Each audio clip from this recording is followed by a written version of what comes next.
So we are back. Sorry for the delay, but this is Round Rant, and we're back today with a jock heavy episode, and I'm absolutely delighted to be joined by Charlie Morgan from the Telegraph to chat about all things rugby, past, present, future. But I suppose first and foremost, Charlie, how's all with you? Very well, thank you. Thanks so much for having me. Yeah, you've asked me to, as a spoiler, you've asked me to pick a Lions team, and I've gone round the houses in my head and given myself all sorts of anxiety. So thanks so much for that. But thanks for having me too, pal. Yeah, it's a weekly conversation at this stage, and it tends to have different answers every week. So we'll deal with that. We'll Precisely. deal with that in a few moments. But it seems like genuinely years ago that the Six Nations finished, even though it was only a couple of weeks. But to have a quick debrief on that, obviously there's a huge amount of narratives for all six teams equally. But I suppose looking back on it, just from an overall sense, what stood out for you during the Six Nations, I suppose, as a whole? Oh, great question. I'm glad you're coming from it from the point of view of knowing that so many narratives just differently kind of feed into it. I would say, it's so difficult to separate them off as well. I would say it was really, really interesting. From point of view of there being no Grand Slam winner, that those tournaments are always kind of, that's been a competitive year, when that sort of thing happens. I was obviously most closely following England, and that was a roller coaster in itself. The first game in Dublin, it's framed by a fantastic performance at the back end of that game. So the last half hour from Ireland, where they looked like world beaters again, and they look like they're absolutely on course for the Grand Slam with France to come.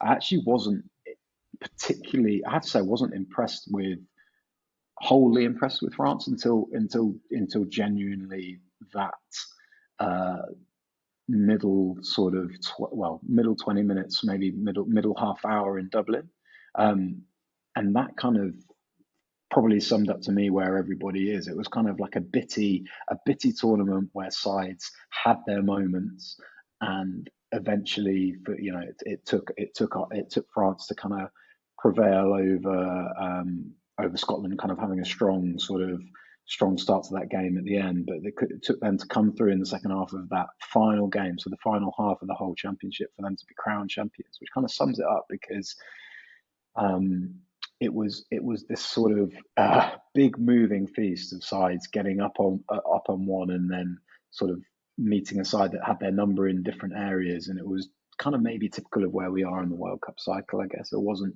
necessarily a absolute best side. I would say that Ireland will probably be disappointed, but I wouldn't say that they're massively inferior to France at the minute. I wouldn't say that France are hugely superior to anybody else.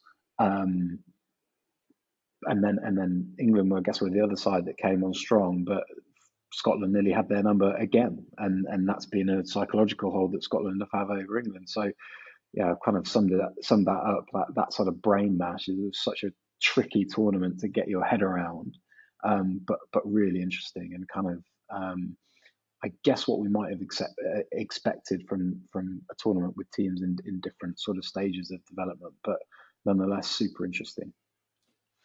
And I suppose to focus in on the English for a second. So from afar, it felt like the World Cup was somewhat the end of I suppose, the Farrell Vunipola era, and then there was a lot of young blood coming in where it felt a little bit in transition. Now it feels like they're somewhat a step or two further into that transitional stage, but there was still like, I remember reading that there was big expectations on Borthwick, where like if he maybe came away with 3 wins, his job could be under scrutiny, and it felt with England like the first half in Dublin, I thought was that looked like the Eddie Jones England, where they were just suffocating Ireland. Kick chase on point, backfield coverage was absolutely incredible. But then, as you kind of alluded to, they had their ups and downs for the rest of the campaign, ultimately finishing strong. But where do you think England are right now as a nation? Do you think they're now better put than they were, say, 5 months ago, or is there still potentially more questions than answers over the squad and even some of the coaches as well? It's so difficult, and the nature of being England head coach is that you'll always have these huge expectations from everywhere as well, and in loads of different ways.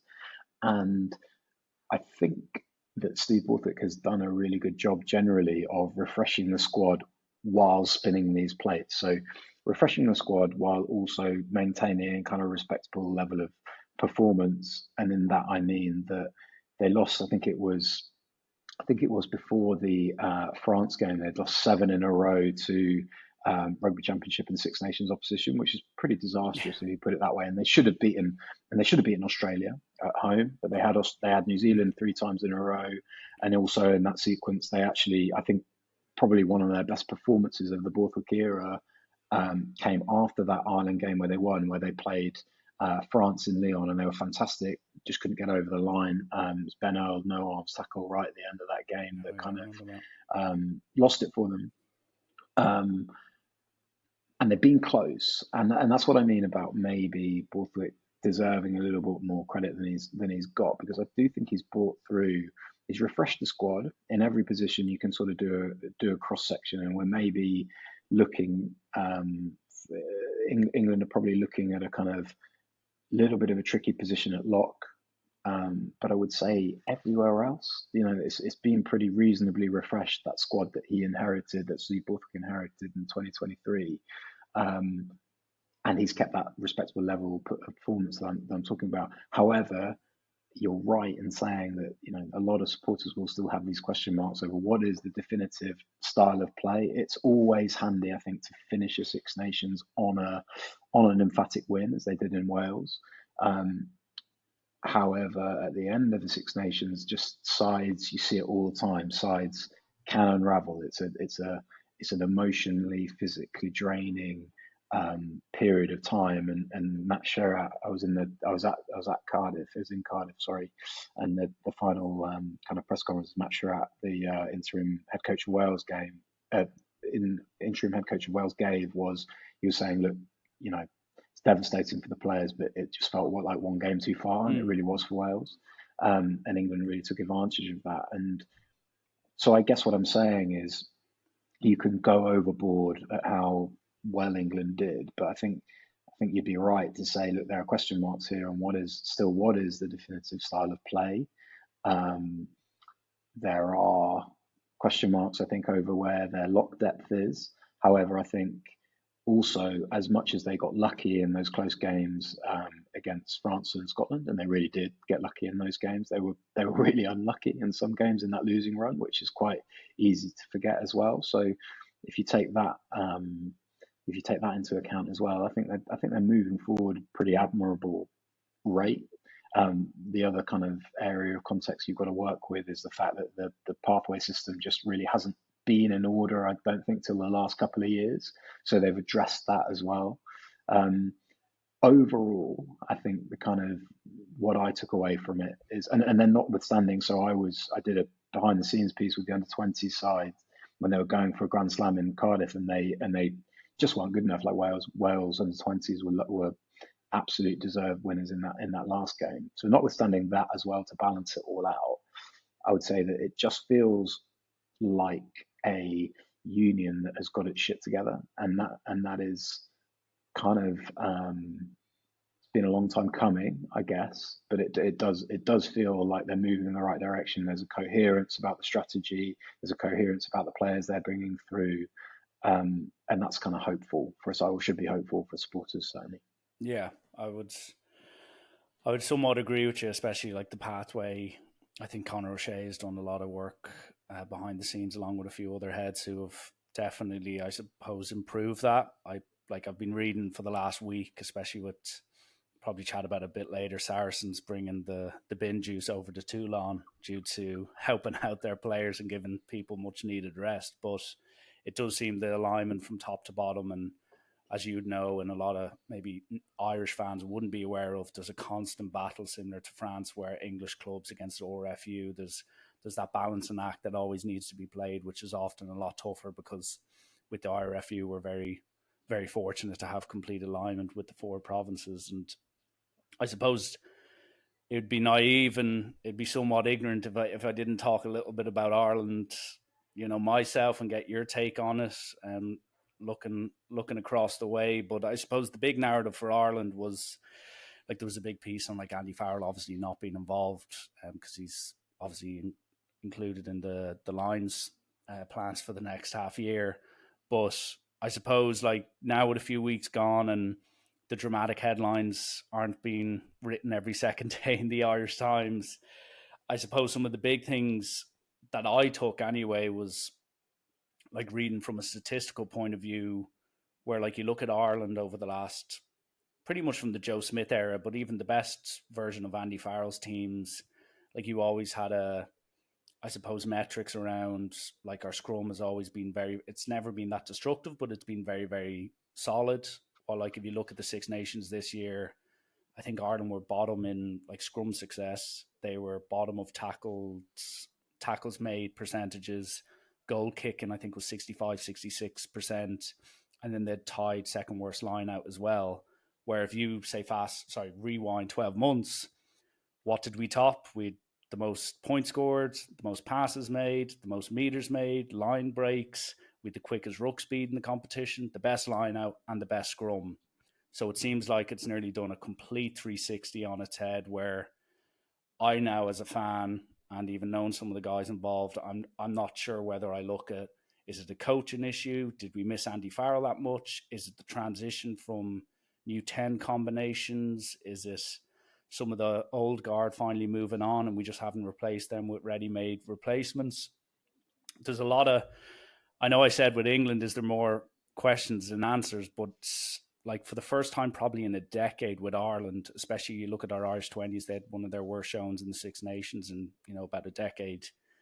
And you look at our team, that we didn't have a disastrous Six Nations campaign, but it certainly felt like that, because one thing that Ireland never really have had in the Aviva is just getting battered. And that's really what the French did, where for 30 minutes they gave everything they got and Ireland just had zero answers to it. So you could pinpoint selections, coaches, but what did you make of, I suppose, Ireland's showcase in the Six Nations, and I suppose what the next maybe year is going to look like in Ireland from a player, coach, and I suppose quality point of view?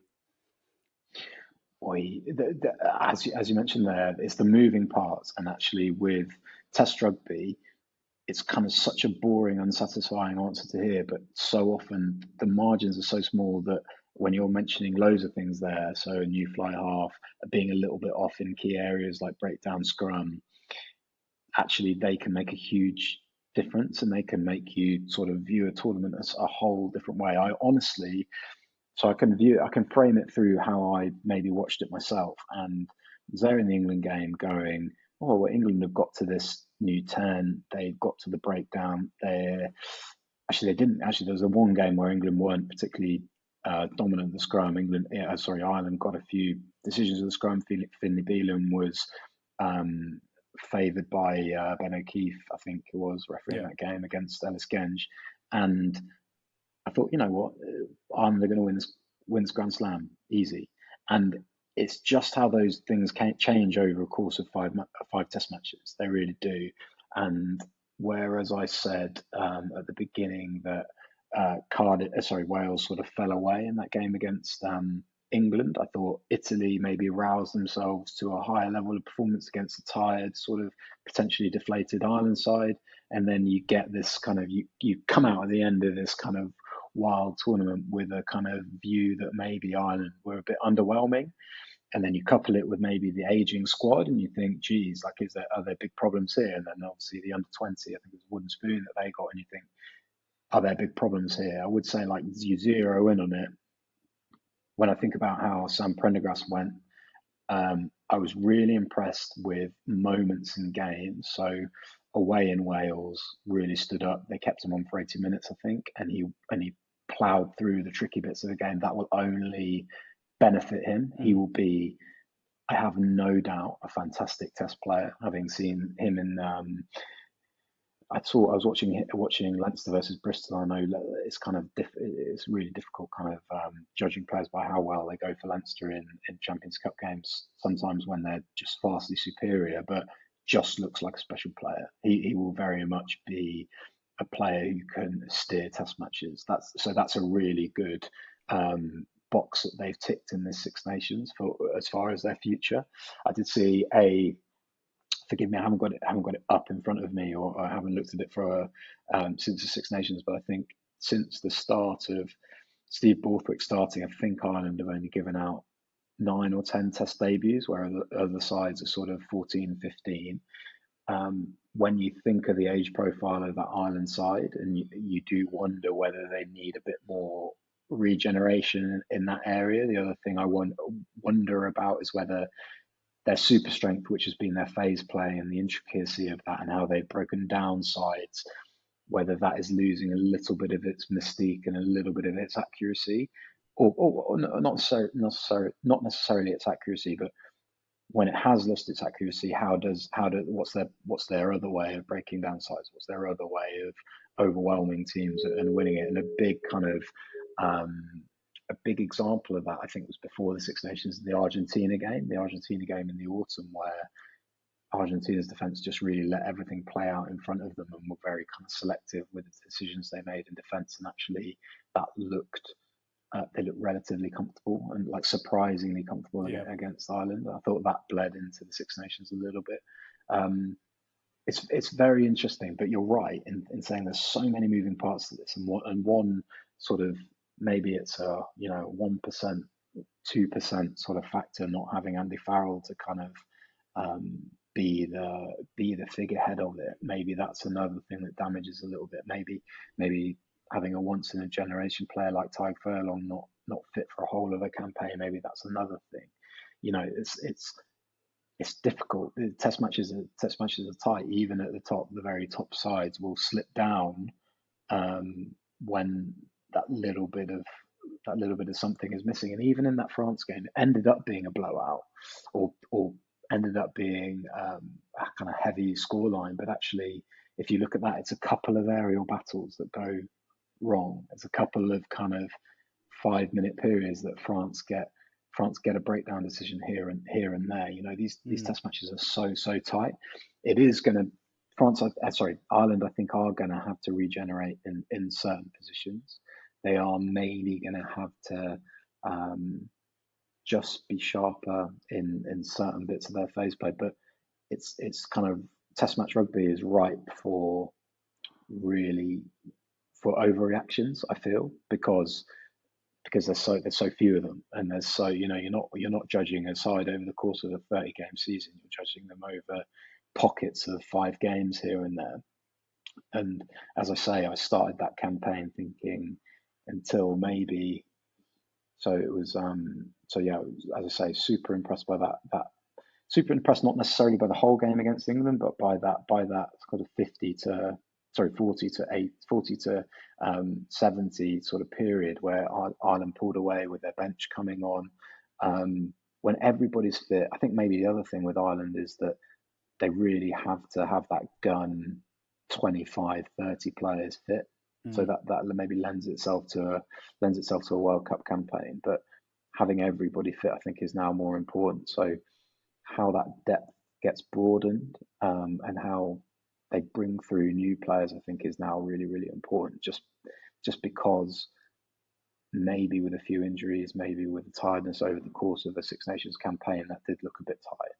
Yeah, no, for sure. I've been harping on anyone who follows me on X. I've been talking about the age profile now for 2 or 3 years, and I do understand one of the strengths of Andy Farrell's reign has been like he's just focused on the here and now, and that's why we've been so successful and been ranked number 1 for a lot of the time he's been in charge for, or at least like gotten to number 1. But like you look at your Furlongs, you look at like Henderson's, Tadhg, Conan's, etc., Gibson Park, Lowe, Aki, Henshaw, they're all the wrong side of 30. So you're suddenly left there going, okay, Healy's gone, O'Mahony's gone, Murray's gone.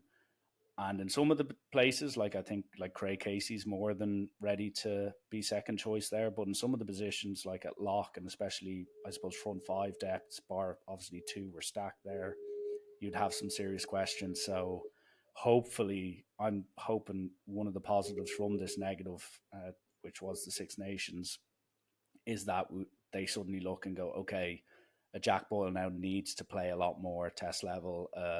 Thomas Clarkson or someone needs to, start maybe 1 or 2 games a year to fast track his, I suppose, progression piece, because you're going to have Furlong and probably Slimani getting those reps in the big games for Leinster while he might not even feature in them. So little things like that I think will be definitely important, because I do think the talent is there. There's a lot of really, really talented 20 to 22-year-olds knocking about at all provinces, and I think they're probably going to have to fast track a few of them, which they're obviously not afraid to do, because like Sam Prendergast is a great example. Like a year ago, people were Yeah. talking about him going to Connacht on loan, and then suddenly he's the Irish number 10 battling with Jack. So they do back youths when they want to. So I think they just need to be a bit more progressive in that, in certain areas that, especially front five and maybe centre or back three, that they need to, speed that process up. And I suppose last thing on the Six Nations, like to be honest, there's no real point talking about France, because France are France. They're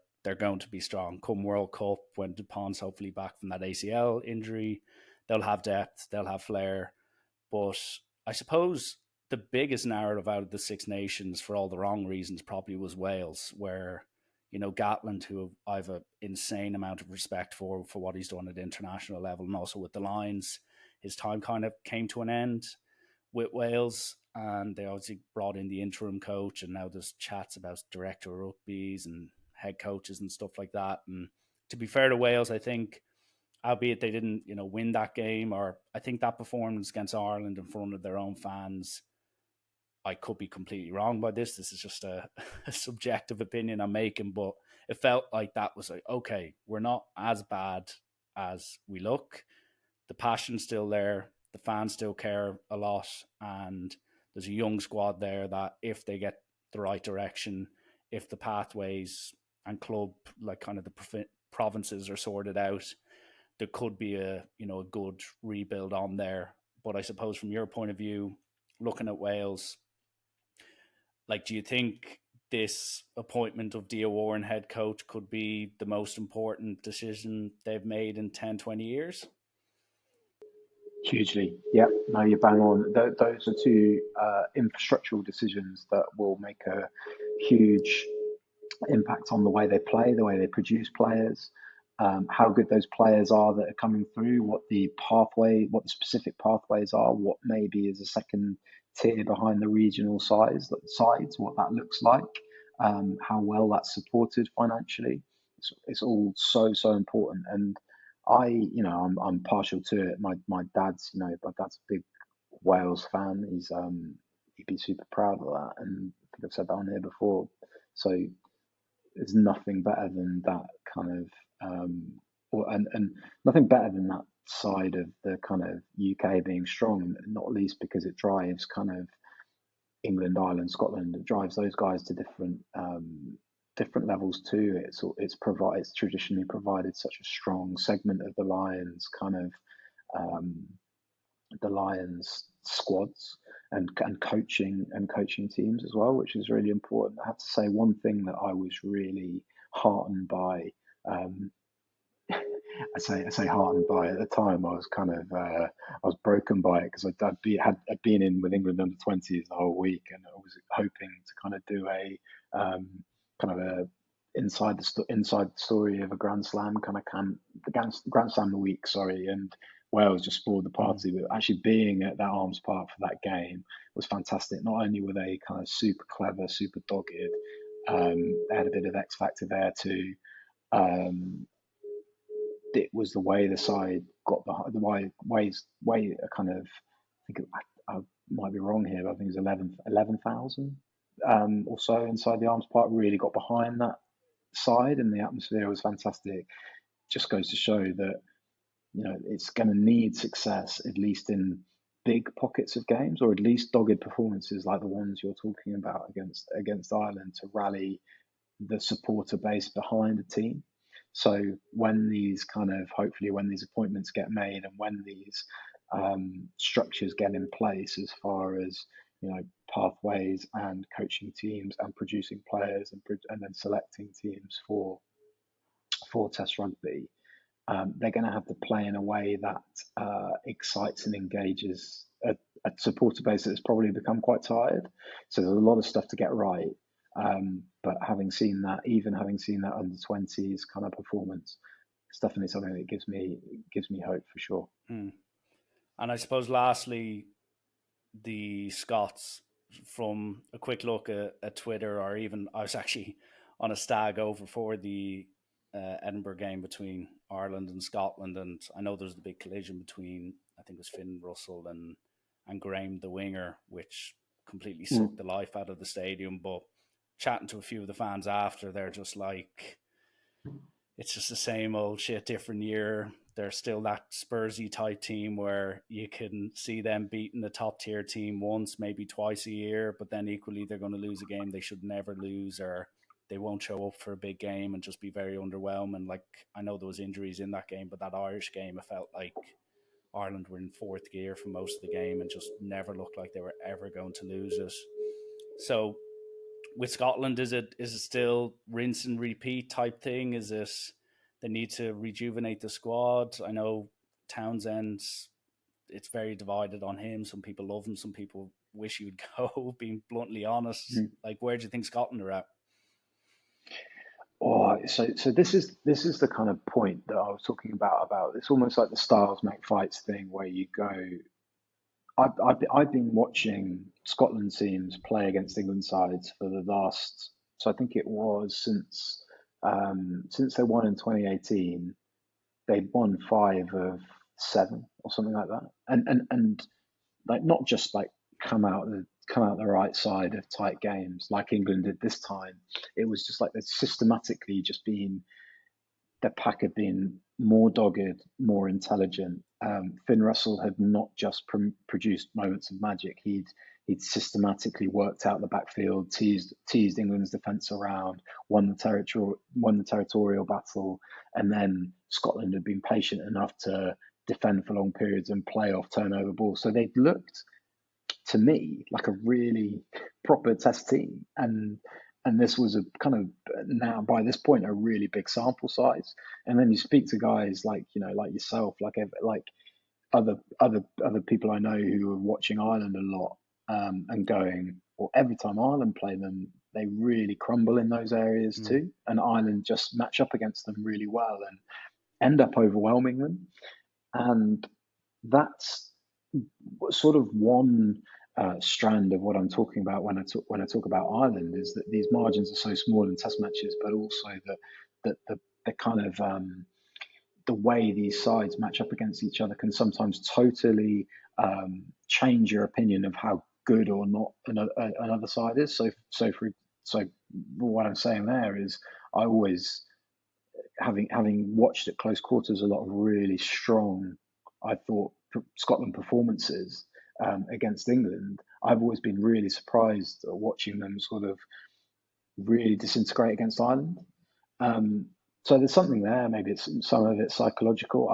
And that's why I'm always sort of hasten to sort of say, right, that's as far as Gregor Townsend could take the side. I'm not sure that's right, because they're another side with a small player base. I would say that they have to really look at their player pathways as well, because their under 20s have generally struggled. They got a good win this year against Wales, the under 20s, but they're kind of generally their under 20s have struggled. They've been in the under 20 trophy rather than the under 20 championship, for one, which is quite a big deal. So to get those right, and to make sure they're pushing through to the first team, is a big thing. And then also, as you say there, that it's just such a freakish occurrence to have essentially your 2 best backs be knocked out of the game in a split second. That was kind of the big. You said it took the balloon out of the atmosphere. It took the sort of air out of the balloon of the atmosphere. It also, made it kind of a less close, less kind of competitive game. as well. So that was tricky. I will be really interested, and we're going to get onto this later, how many Scottish players get picked for that Lions tour, because them losing Cummings and Tuipulotu on the verge of the championship felt really big to me, because they're two really important areas. The more with Cummings and just the gain line and everything that goes with being a gun inside centre with Tuipulotu, they lost a lot.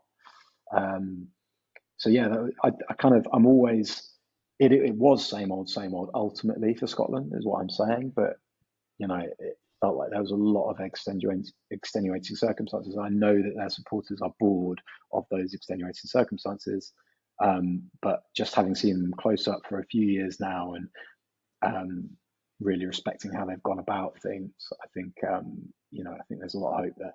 Yeah, well, I'd say the Scottish faithful will be hoping things will change, or maybe the World Cup is they're going to replace Wales as the kind of World Cup heavies in a few years' time. Maybe.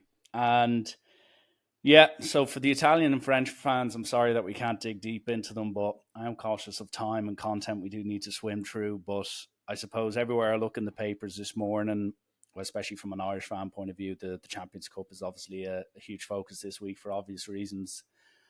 Whether it's Croke Park looming for Quinn's Leinster, or I suppose the biggest narrative this week is definitely Ronan O'Gara's struggling La Rochelle against his old team Munster, who obviously are coming back into form with a few new faces. But I suppose just looking at the round of 16, like when I first saw it, I was like, okay, the left side is the absolute war zone, while the right side, which I imagine will have upsets, is the lighter side. So, like, you obviously starting off with it's Bordeaux at home to Ulster.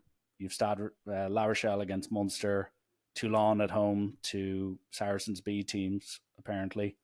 And then you've got Toulouse and Sale Sharks. So just looking at the left side for now, Charlie, how do you feel those games will go? Left side is Bordeaux, right? Yeah. So you've got Bordeaux at home to Ulster. Yeah, I mean, it looks like to form, mate. It's so the kind of this is the kind of maybe tricky thing with the Champions Cup, and the kind of reason why it's potentially lost a bit of its spice for fans is because it feels quite predictable these days, and that's a bit of a shame. I would love that. I think, and it's Russ Petty's stat, if it's right. I think I saw him post it was like 2 out of the last 24 games in the round of 16 and the quarterfinals have been won by away sides. Wow. So it's just very, very, very heavy in favour of the home sides, and that's there's a lot of hard work that goes into this stage. Those pool stages are quite chaotic because they happen obviously when in the midst of a lot of domestic action, but you do the work to kind of get through to this point. My interest really is on that left side of the draw. If I look at the quarterfinal stage, and if it goes to form, I think it'll be Toulon at home to Toulouse, and that's a really, really interesting one. Not least because there's a lot of it, and I would say this, I guess, but there's a lot of British interest in that, a lot of Lions interest in that, really. So with Toulon, you've got Dave Ribbons, who's a lock who went to Toulon from Northampton Saints just after the last World Cup. He'd won 11 caps.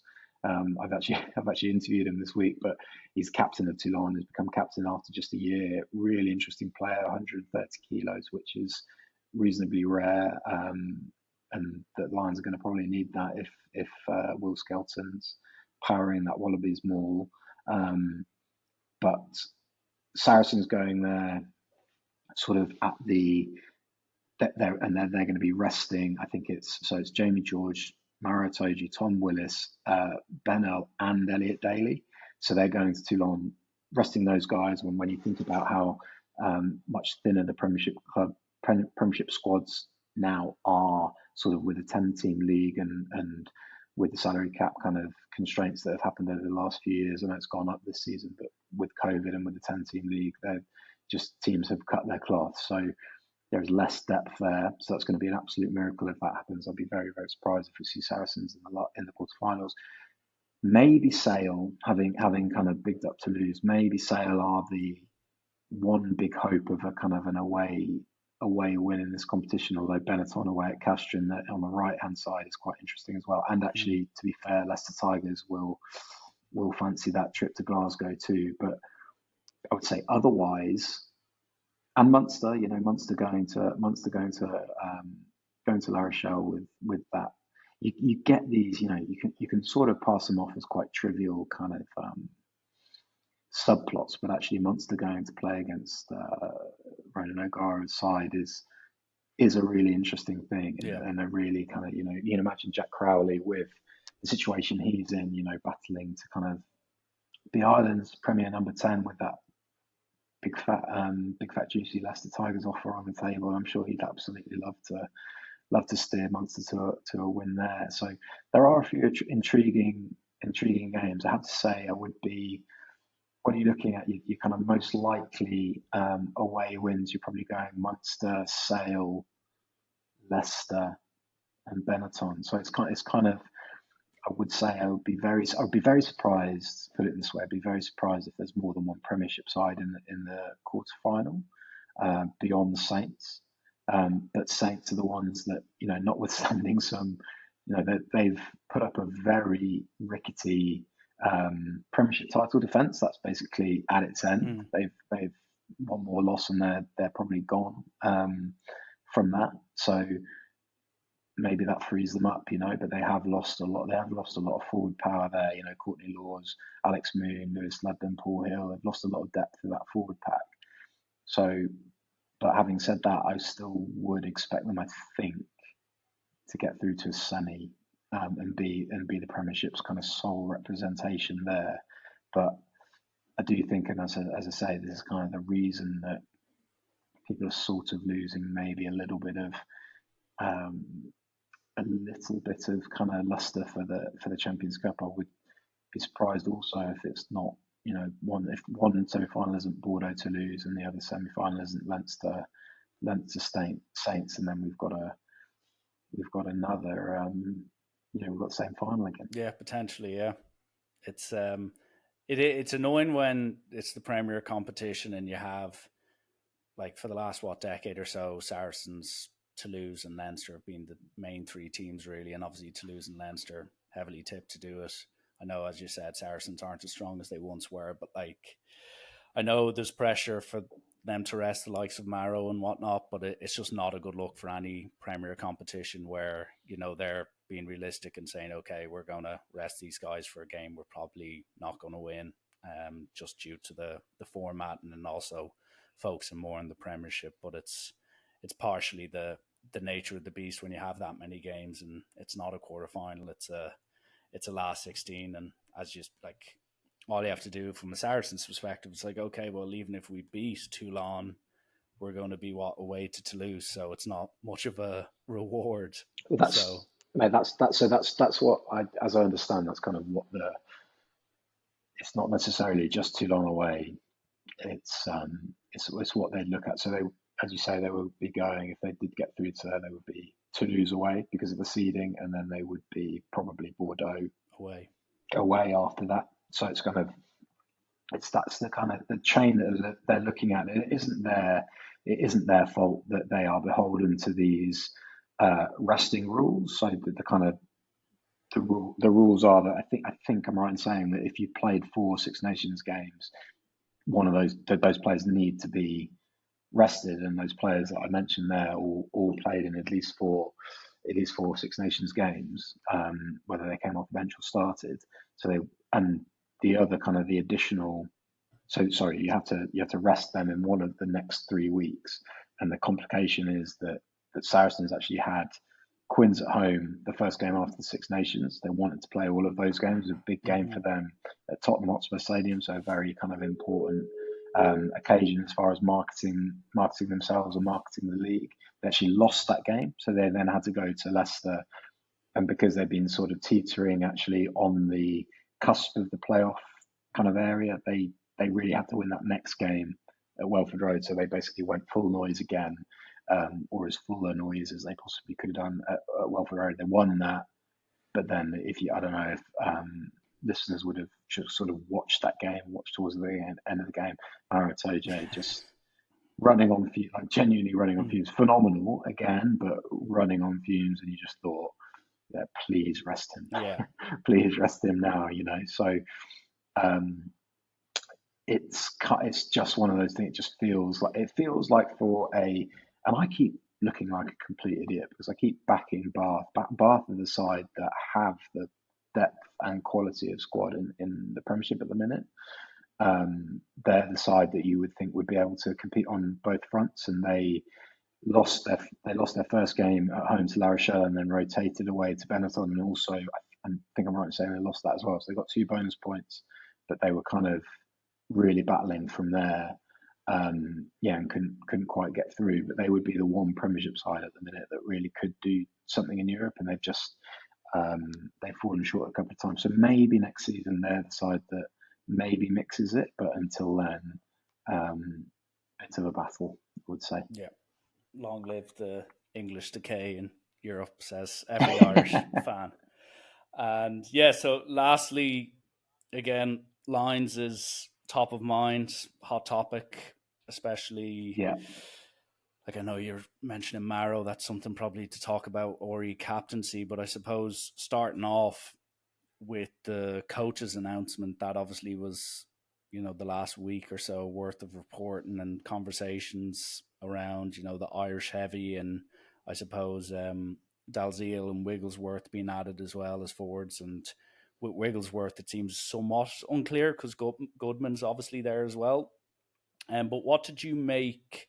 I suppose my opinion is I somewhat see a lot of merit. Like everyone would have liked to have seen maybe a Sean Edwards go, but like with France, he was never going to get released, realistically speaking. And I know some people were talking about, a Gregor Townsend or a Ronan O'Gara or even a Noel McNamara from Bordeaux, but like they were never realistic options. I suppose the one or selection I suppose I would have changed would have been whether it was the English scrum coach, Harrison, I think his name is, the young fella, yeah, or Adam Jones. I thought that those two, whether it's Adam Jones's work with Harlequins, but especially Wales, the Six Nations, like they were scrummaging appallingly for the last year. And then under Adam Jones, this Six Nations, they were actually destructive, especially against Ireland. They absolutely roasted us. So I thought that was maybe an area in which, like if you're going off merit and performance, that's where Andy Farrell could have maybe injected a different nationality. But again,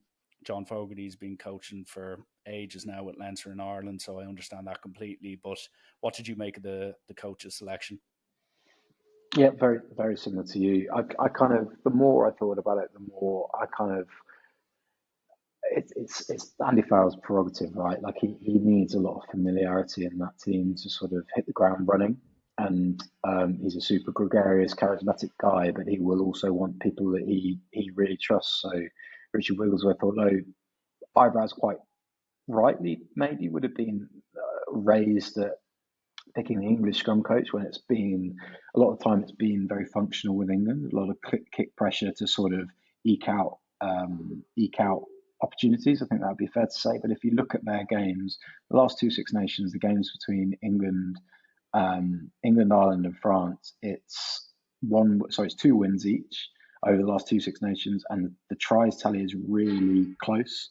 I think I'm right in saying it's basically even, and that's really, really interesting. It's an endorsement of how England have attacked. As I say, I mentioned that game against France in Lyon right at the start. They can do some nice intricate stuff off kick returns, certainly, sometimes off line out. They're very Richard Wigglesworth has got a lot to kind of fall back on now in his portfolio of coaching. Like he finished playing very late, maybe 3-4 years ago now, but he has on the cusp of the last World Cup, but he has really, he's been so diligent, so hardworking. While he's been playing, he has been picking up gigs here and there. I think I'm right in saying that he's been with the Canada national team. He's worked with Ealing Trail Finders. He was a player coach, with Leicester. So that's a cool appointment, and he will know Andy Farrell very, very well from their time together, sort of at Saracens. They'll know each other extremely well, so that's really important. There's a lot of attacking IP because obviously Andy Farrell does the kind of team attack with Ireland, doesn't he? Andrew Goodman, I think I'm right in saying, is very as far as kind of implementing strike moves, that would be his kind of his main area of expertise. And maybe it happens that Richard Wills is more about kick strategy when it comes to it, but that's very interesting. Scrum coach, you're right. Tom Harrison would have been one of the absolute MVPs of England's campaign. Yeah. Think about the props whose stock has risen as far as line selection. Definitely Ellis Genge, definitely Will Stewart as far as the starters, but Finn Baxter had come off the back of a really tricky summer tour in autumn and looked really solid coming off the bench. Same with Joe Hayes. So Joe Hayes, guy who's played I think he's only 26, but he's played 150 first team games for Leicester Tigers, which is just crazy. But he was backed, did really well in the Six Nations. And then, so you've got people like Asher Opoku-Fajor, who has been name checked by John Fogarty as somebody that could maybe come into the reckoning as a real bolter, despite not having played a minute of game time during the Six Nations. So yeah, certainly I would say that Tom Harrison had a shout. I kind of like the overall look at it. I would wonder what somebody like Paul O'Connell would think. I know the Ireland line-out has been reasonably wobbly at times, excellent against England, but reasonably wobbly at times over the kind of year or so leading up to that. But I would wonder what he would think with so many guys going from Ireland and sort of being left behind as the guy that kind of leads that kind of summer program for England. That's quite an interesting dynamic. But as are these things, it's always interesting. And I think Andy Farrell has got quite a good blend of spreading it around the nations a little bit. So he's got quite good insight on various players that are going to be at his disposal, but also, but sort of having that familiarity that he can work with. And also, you've got to think about somebody like Aled Waters, it always seems to be a trump card in whatever team he's at, as far as, again, that charisma, that just affability and that ability to work with players. He will not just have an intimate knowledge of the Ireland side that he is with at the minute, but also the England side that he's just left behind. So that's quite a clever appointment too. Yeah, no, that is actually a good point, especially how important a quick mini pre-season before Lions tour can be. And the captaincy is obviously another topic of debate. It seems like I've heard a few suggestions thrown out, but like if you're going off what Paddy Power is putting up in the market, it seems really Itoje or Doris as the two main standouts, I suppose. Like, in my opinion, nothing really against Doris. I'd go with Marrow just for the fact that, not that Doris is not playing but well, it's a case of Marrow's been utterly outrageously good for the last 2 years pretty much. He's got Lions tour experience. He's got probably not a huge, say, captaincy experience, but I just feel the fact he's been on a Lions tour before definitely helps. And I do see Doris starting at 8, or at very least 6, but probably 8. But I think I'd give my nomination to Itoje because I also think he is pretty much, bar maybe Dan Sheehan, the first name on that team sheet. So, like, what are your thoughts on the captaincy debate? Exactly that, and people are going to probably think we've shared scripts here, but it is only the fact that it is only the fact that he has been on previous tours that puts him ahead of Doris for me, because I really like Doris as a player, but it's just that and maybe this is unfair, but just a couple of times during the Six Nations, I'm thinking of I don't know why. Maybe it's more a reflection of Angus Gardner, and Angus Gardner is not going to be refereeing this Test series, but just seemed to really not enjoy his interactions with Kane and Doris. Seemed to really rub him up the wrong way from the very start, which doesn't tend to happen with the Toji. Toji seems to be sort of. I was watching him sort of during the Leicester Saracens game at the weekend, and Luke Pearce was refereeing and said, look, you're just getting overbearing. Probably just need to chill out a bit, basically, to Itoji. And it was just a very much, yep, cool, okay, got you.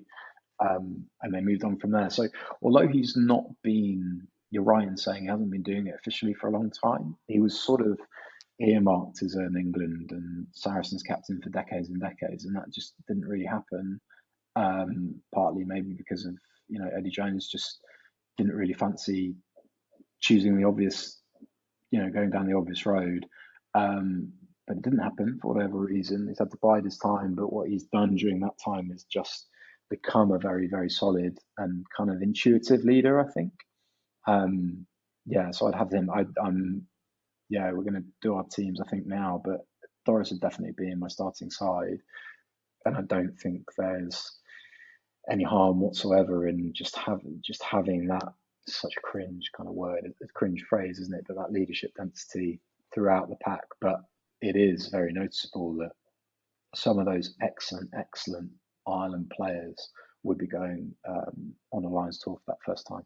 Yeah, and I suppose you can filter this in through your team selection. I suppose like around the bolters, like once Andy Farrell said they'd done up, I think it was 47 names, which probably 75. 75. Sorry, 47 would be very light, Jesus. But yeah, 75. There's obviously the imagination would run riot, and especially some of the players in non-traditional leagues like over in France or whatnot definitely come to mind. But I suppose, leading in with that, you might have a bolter or two in the squad. Like how do you see that test match, that team taking shape? And I'll interject if I maybe disagree with. Oh, please, no, definitely do. So I wrote down my 23 here, and just so torn on loads of different kind of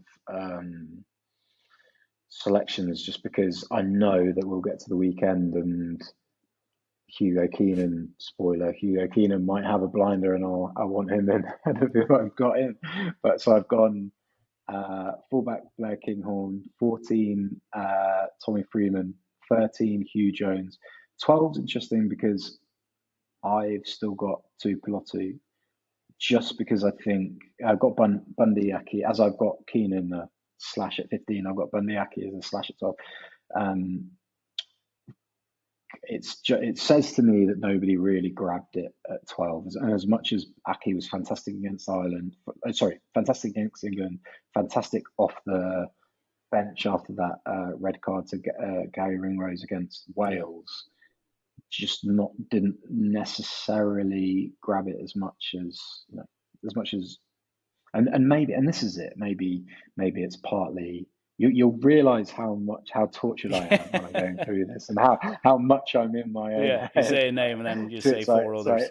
Exactly. So I've got Tuipulotu, I've got James Lowe 11, Finn Russell 10, Gibson Park 9, Porter, Sheehan, Will Stewart, Itoji Byrne.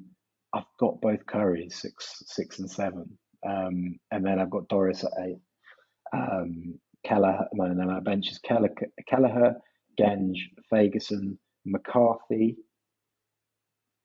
and then I'm battling here. So my 6-2 option, I got 6-2 and a 5-3. My 6-2 option is Richie, Jack Willis, Ben White, Tom Jordan, and then my 5-3 was hang on, my 5-3 was, I think, Ben White instead of Richie, Finn Smith, and Mac Hansen. Okay, Mac's an interesting one. Mac, because I'm thinking 15, 14, 11. Yeah. Cover. True. 10 at a real push, but I've got Finn Smith there. And the one thing in my head with Tom Jordan is he wasn't great at 10 in that game we were talking about. um, when Russell and Went Graham off went against Ireland, down.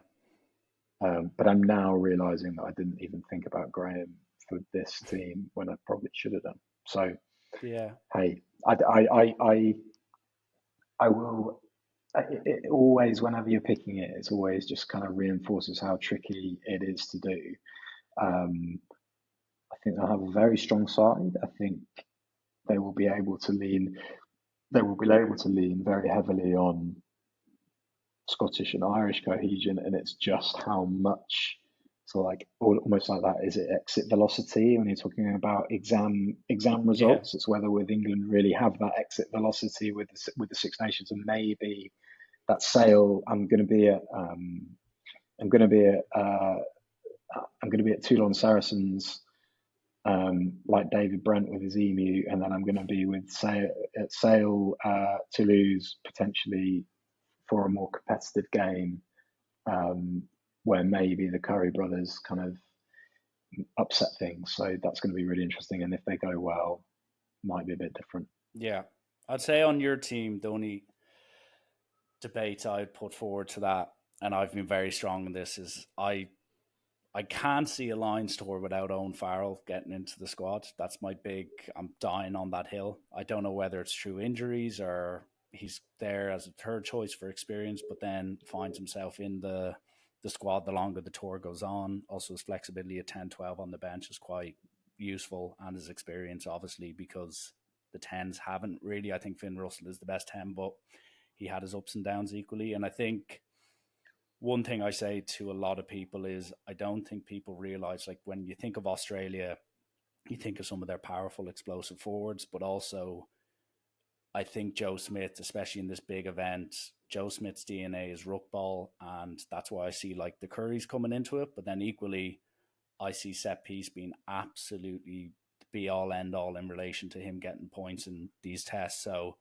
do you want to go into a game with a back row of Doris and two Currys where rather than maybe having a Tyke Byrne at six or a Chesham or someone of that ilk. So if I'm putting my money on it, I would see a six being like a hybrid, like a Tyke Byrne or a traditionally like a Courtney Laws type figure, and then maybe going for an out and out seven, which I would love to see Jack Willis. But again, that French debate will linger, no doubt, especially since he'll go deep into the top 14 playoffs, presumably. But it is it's something like this weekend is going to affect that 23 straight off the bat. Mm, And I yeah. suppose my last point on it as well is because a lot of people are talking about the lines, and rightfully so. But the last, I suppose, question I would have for you, Charlie, and I'll let you go enjoy your Tuesday evening, is like when I just looked a bit at Australia and I was like, maybe, a lot of the focus is on the lines, and rightfully so. But like I was even looking at the team, and I was like, obviously you've Joe Smith, one of the best coaches in world rugby. You've Jeff Parlin, who, from all accounts, is a really, really good line out operator. You've Laurie Fisher, who is like the OG of Australian rugby. And then I forgot that they'd Mike Cron as scrum coach, which a lot of people in the game would reckon he's the best scrum coach around. Like they really do have, like they obviously have the talent and they have some of the game breakers, but like from a coaching point of view, that coaching ticket, and even I think like their analyst is Owen Toolan, who's from Ireland traditionally, so he'd have good, knowledge of the Irish game anyway.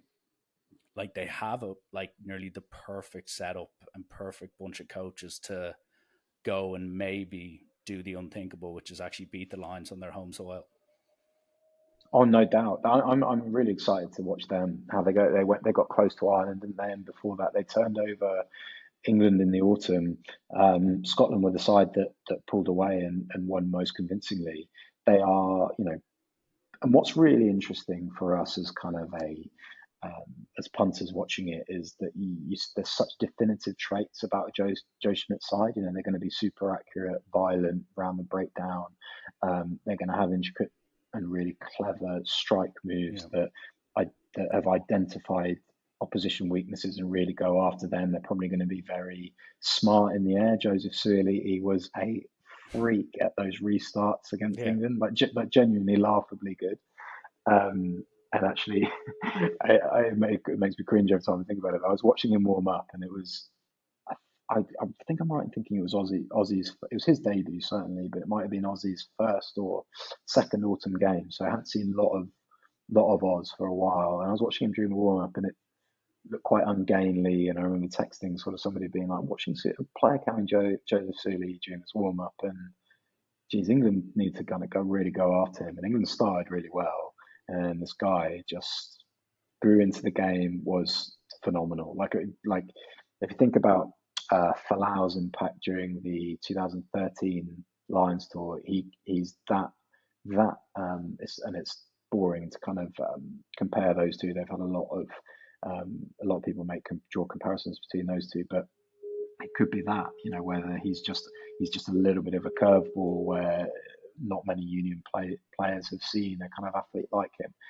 And you're right to mention those coaching minds are super super clever, and they get to hone down on one test series where that's all that matters, and they get to watch this side play various games in the kind of build up over the tour. So it's just going to be fascinating. I sort of have a secret, not so secret, uh, little desire, which is that I'd love Australia to win that first test. I think that'd be great, because that would really kind of throw the cat among the pigeons, make it really, really interesting for those next two games, and really force the Lions coaching setup to think about how they go about things. But no, it's going to be great. I keep the 2001 tour was the tour that really got me, that genuinely kind of fired my love for this whole sport, really, I would say. So, yeah, it's going to be great to go back there and watch it all unfold. Happy days. Well, lastly, because I like either making you look like the biggest genius I know or the biggest fool I know, prediction Yeah, I think you've wise, done it's both. always important Yeah, to put it on the line. So I need your Lions predictions and yeah, your Champions Cup winner predictions. yeah. Okay, 2-1 Lions and Champions Cup.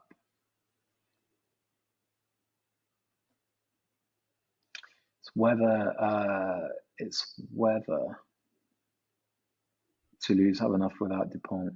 Well, what I say to that is France had enough without DuPont against Ireland. So Yeah, they did. They did. And it's that, is it Noato Saito, the Japan number? I'd love him to win Champions Cup. Let's go Toulouse. back to back for Toulouse. Okay. Well, no, listen, Charlie. Thanks for digesting the last month or so and the future 6-7 months of rugby. So, if anyone wants to follow you, whether it's your articles that you're writing about your inside scoops of the under 20s or some pretty cool insights, I'll attach your Twitter. So I'd strongly encourage anyone who's listening to this to give you a follow, because as I said, the content's always top dollar. And yeah, no, listen, thanks a million for coming on, and no doubt the next few weeks and months are going to be pretty entertaining for jock lovers like ourselves. Absolutely. Really kind, mate. Thanks for having me. Thanks, Charlie.